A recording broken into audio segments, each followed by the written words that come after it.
नमस्ते, मैं डॉक्टर अनीता सक्सेना आज आपके लिए लेकर आई हूँ ततारा वमीरो की कथा कक्षा 10 से। यह सिर्फ एक प्रेम कहानी नहीं है, ये एक संस्कृति, परंपराओं और रीति रिवाजों का आलोचनात्मक अध्ययन की तरह से है। यह हमें बताती है हमें बदलते परिवेश में क्या छोड़ना होगा और क्या अपनाना होगा। यह प्रेम कहानी बहुत सुंदर तरीके से बताती है प्रेम का अर्थ सिर्फ विवाह या हासिल करना नहीं है। प्रेम का दूसरा नाम है बलिदान। ये एक दंत कथा है जो हमें बताती है किसी भी आज के तथ्य के पीछे छिपी हुई कहानी वो झूठ भी हो सकती है, सच भी। हम इस पूरे कहानी को कई भागों में पढ़ेंगे। ततारा और उसकी तलवार। ततारा एक मदद करने वाला युवक था। वो पासा गांव में रहता था, बहुत ज्यादा बहादुर था, देखने में बहुत आकर्षक था, एकदम हीरो टाइप, बहुत मेहनती था और बहुत ज्यादा सौम्य था। अगर हम इन विशेषताओं को समझें तो जो लोग कबीलों में रहते हैं उनकी जिंदगी बहुत मुश्किल होती है। कोई भी चीज उन्हें थाली में परोस कर नहीं मिलती। उस स्थिति में गांव के युवकों को बहुत अधिक मजबूत होना पड़ता है। ततारा बिल्कुल उसका परफेक्ट एग्जाम्पल था।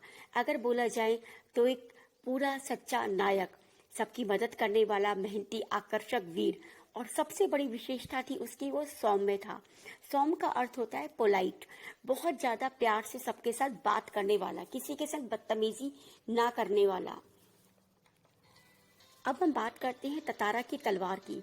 ततारा की तलवार की बहुत सारी विशेषताएं थी। सबसे पहले तो वो तलवार उसकी कमर में बंधी रहती थी, बहुत ज्यादा धारदार थी। इतनी धारदार थी कि वो बड़े से बड़े खतरनाक जानवर और पेड़ों को एक ही झटके में काट सकती थी। वह अपनी तलवार का कभी भी गलत प्रयोग नहीं करता था। वो अपनी तलवार को सबकी रक्षा के लिए ही प्रयोग करता था। और सबसे मजे की बात तो ये थी, कभी किसी ने उसे तलवार का प्रयोग करते हुए नहीं देखा। और दूसरी भी एक आश्चर्यजनक बात थी, वो लकड़ी की बनी थी। सोचिए, लोहे की तलवार इतनी मजबूत नहीं होती, तो एक लकड़ी की बनी साधारण तलवार कितने सारे काम कर सकती थी। लगता था उसमें कोई अद्भुत दैवीय शक्ति है। तो ये था ततारा और उसकी तलवार का परिचय।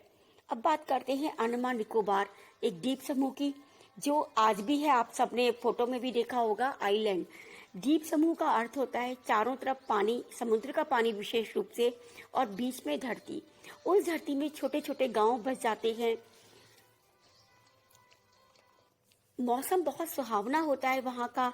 शाम के समय दूर तक बालू बिखरी बहुत सुंदर लगती है।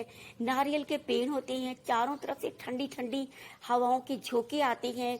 और नन्हे नन्हे पंछी अपने घरोंदों में, अपने घोंसलों में पूरे दिन की थकान के बाद घर वापस आते हैं। और उनकी चिचिहाट की आवाज पूरे मौसम को खुशनुमा बना देती है। एक और ध्वनि आती है जब बेचैन लहरें समुद्र की चट्टानों से टकराती हैं, तो वो ध्वनि बहुत ज्यादा मधुर लगती है। हमारी इस कहानी में एक छोटे से द्वीप पर कई सारे गांव हैं। एक गांव है लपाती, जहां हमारी नायिका रहती है। एक गांव है पासी, जहां हमारा ततारा रहता है। इस गांव के अपने रीति रिवाज होते हैं, अपने कानून होते हैं, जीवन बहुत मुश्किल होता है। और ये अपनी परंपराओं को निभाने के लिए जान दे भी सकते हैं और जान ले भी सकते हैं। हमारी पूरी कहानी का बेस, हमारी पूरी कहानी सिर्फ एक रिवाज पर आधारित है। और वो रिवाज है, एक गांव का लड़का दूसरे गांव की लड़की से बात भी नहीं कर सकता। शादी करना तो सोचना भी पाप है। वही एक सामान्य सी शाम थी, वही समुद्र का किनारा, वही पानी की आवाजें और वही पक्षियों का गाना। लेकिन उस शाम कुछ ऐसा हुआ जिसने कई जिंदगियों को बदल दिया, यूं कहीं तो समाज को बदल दिया। ततारा शाम को थका हुआ वापस लौट रहा था। वह हर रोज शाम को समुद्र किनारे जाता था, लेकिन आज किसी लड़की के मीठे गाने की आवाज ने उसे मदहोश कर दिया। उस आवाज की तरफ वो खिंचा सा चला गया, जैसे कोई चुंबक उसे खींच रही हो। अचानक पानी की लहरों ने वमीरो के कपड़े भिगो दिए और उसने गाना बंद कर दिया। वमीरो, जो गाने में डूबा हुआ था, वह खुद को भूल गया। एक वीर, मेहनती, परंपराओं का सम्मान करने वाले युवक को याद नहीं रहा कि रीति के अनुसार वो किसी दूसरे गांव की लड़की से बात नहीं कर सकता। ततारा ने वमीरो से कहा कि गाना क्यों बंद कर दिया, लेकिन वमीरो, जो अपने होश में थी, उसे गांव की रीति का ध्यान था। उसने उत्तर दिया, तुम मुझसे बात नहीं कर सकते। पर ततारा तो किसी और ही दुनिया में था। वह बार बार पूछता रहा, तुमने गाना क्यों बंद कर दिया। वही एक वमीरो वापस चलने लगी, लेकिन ततारा ने उसका नाम पूछा। वमीरो समझ चुकी थी कि ये लड़का तो अपनी अलग ही धुन में है। ना चाहते हुए भी उसने अपना नाम बता दिया। ततारा ने उसे अगली शाम समुद्र किनारे मिलने बुलाया। वमीरो ने कोई उत्तर नहीं दिया। फिर आई एक अनोखी अलबेली रात, जब दोनों का हृदय उनके काबू में नहीं था। वमीरो ने सदा ततारा को एक रूप में सुना था। आज उसी ततारा को प्रेम की याचना मांगते देख उसे भी प्रेम का एहसास होने लगा। पर वो सचेत थी। उसे पता था इस प्रेम का कोई भविष्य नहीं। ततारा तो मानो बदल ही गया। उस रात और अगला पूरा दिन वो काम तो करता रहा, लेकिन उसके दिल में सिर्फ शाम का इंतजार था। कब शाम हो और कब वमीरो उससे मिलने आ जाए। ततारा की सारी उम्मीदें सूरज की किरणों पर टिकी थी। शाम हो चुकी थी, लेकिन शाम जैसे जैसे ढलती है वैसे वैसे सूरज की किरणें समुद्र में डूब जाती हैं।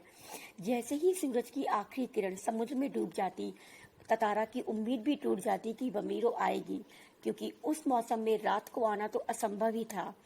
लेकिन ततारा की आस नहीं टूटी। सूरज की किरणें डूबने से पहले उसे पेड़ों के पीछे से एक आवाज सी आई। उसने पलट के देखा तो वहाँ वमीरो खड़ी थी। वमीरो उससे मिलने आई, लेकिन मौन, बिना एक शब्द कहे। अब तो ये सिलसिला चलने ही लगा। दोनों इसी तरह मिलने लगे, मौन, बिना एक शब्द कहे। ना प्रेम का इजहार, ना प्रेम का इकरार। ना किसी ने कहा मैं प्रेम करता हूँ, ना किसी ने सुना कि तुम प्रेम करते हो। पर प्रेम तो दोनों के मनों में था। प्रेम चाहे निःशब्द ही क्यों ना हो, लेकिन उसकी महक गुलाब के फूलों से भी ज्यादा तेजी से फैलती है। सारे गांव में इस प्रेम कहानी के चर्चे होने लगे। अब पुस्तक मेले में हम पुस्तकों को बेचते और खरीदते हैं। इसी तरह से पशु मेले में पशुओं को बेचा और खरीदा जाता है। पुराने समय में यह मनोरंजन का एकमात्र साधन था। पशु पर में तरह तरह के पशुओं की आपस में लड़ाई कराई जाती थी। जो पशु जीत जाता था उसके मालिक को इनाम दिया जाता था। अंडमान निकोबार द्वीप समूह में भी पशु पर्व एक सांस्कृतिक केंद्र बन चुका था। सभी गांव के लोग वहां इकट्ठे होते थे, नाच गाना होता था, सांस्कृतिक कार्यक्रम किए जाते थे, सामूहिक भोजन होता था और बिना किसी प्रतिबंध के हर गांव के लोग दूसरे गांव के लोगों से बातचीत कर सकते थे। ऐसे ही एक पशु पर्व में ततारा और वमीरो मिले। उसी तरह से मौन, चिर परिचित मौन, दोनों एक दूसरे को देख रहे थे। लेकिन वमीरो उस असफल प्रेम की पीड़ा को सह नहीं पाई और उसकी आंखों में से आंसू आने लगे। वो सोच रही थी इस प्रेम का जिसका कोई भविष्य नहीं, उसे मैं छोड़ क्यों नहीं पा रही। लेकिन प्रेम तो प्रेम है। प्रेम किया नहीं जाता, प्रेम तो सांसों में बस जाता है। ततारा वमीरो की व्याकुलता देखकर खुद भी व्याकुल हो उठा। वो सोच में पड़ गया, इस परंपरा का क्या अर्थ है जब हम लोग एक दूसरे से बात नहीं कर सकते। यह परंपरा किसी समय में बनाई गई होगी, लेकिन आज तो ये बेमानी है। इतने में वमीरो की माँ आ गई।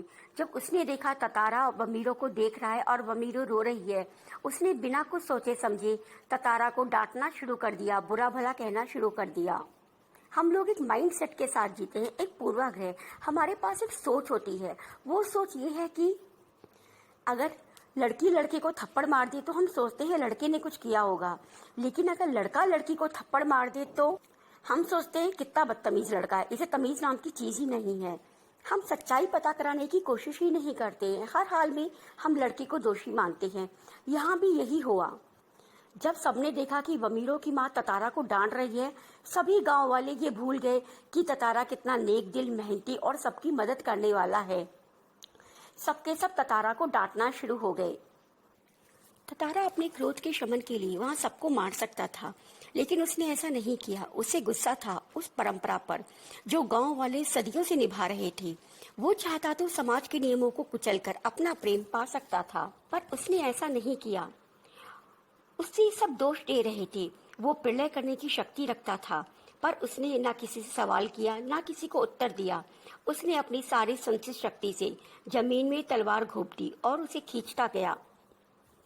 जमीन थकने लगी और वो हिस्सा अलग होकर पानी में डूबने लगा। अब उसे होश आया, तब तक बहुत देर हो चुकी थी। उसने ऊपर आने की कोशिश करी, वो ना आ सका। ततारा अमर प्रेम की मिसाल था। प्रेम जो कहा भी नहीं गया पर निभाया पूरे दिल से गया। वो समाज के नियमों की खातिर सदा के लिए मौत की नींद में सो गया। वमीरो जिसने कभी मन के प्रेम जुबान पर न आने दिया, वो आज हर रस्म रीति रिवाज को भूलकर अपने ततारा को पुकारने लगी। पर वक्त निकल जाने के बाद कहाँ वापस आता है। वमीरो जंगल जंगल ततारा को पुकारती रही, पागल सी, दीवानी सी, पर सब व्यर्थ। समाज बदलता है पर किसी को आवाज उठानी होती है। ततारा ने रीत के नाम पर जो त्याग किया उसका असर सब सोचने पर मजबूर हुए। ये रूढ़ी किसने बनाई पता नहीं, हम अंधों की तरह उसका पालन कर रहे हैं। समाज समय के साथ बदलता है तो समाज के नियम भी बदलने चाहिए। अब हर गांव में बेटी और रोटी का संबंध होने लगा। ततारा की त्याग में मृत्यु ने एक सुखद परिवर्तन ला दिया। ये थी ततारा वमीरों की अमर प्रेम कहानी। धन्यवाद। पुस्तक मेले में हम